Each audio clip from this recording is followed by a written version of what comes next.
ma maganar jajintawa duk sanda aka samu irin wannan artabu aka halaka mutane ana ba da sanarwa, ana kuma nuna cewa wannan garba shehu ne yake wannan abun har ya zama ma yanzu ba mai sauraron sa.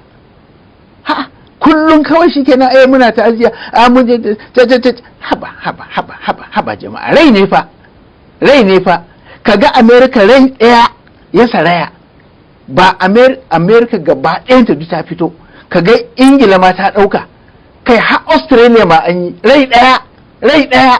Umar, nan rayu nawa ake kashewa na bayan Allah, rayu nawa ake kashewa kowace rana, amma mutum wai ka shiga kai shuru kamar da ɗaya rana baka ma, kuma kai ne ka je ka ce don Allah a baka ƙuri'a, kuma a ce baka tunanin wannan abin a kanka, baka jin nauyin wannan al'amarin a kanka.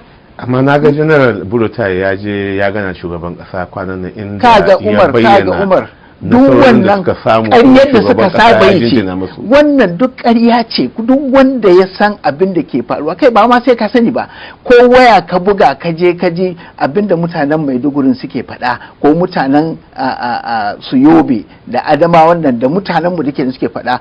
Ba gwamnan Sokoto ba ya je ya samu shugaban ƙasa da aka kashe masa mutane, ba an aika da shugaban yakin jirgin sama ba, ya je ya gan shi, ran da ya je din ma sai da aka kashe mutum sun kai 70. Me aka yi? Saboda duk wannan ƙaryar ta isa, an gane su ma daina, in wani wayen ne ma su kawo wani wayen daban.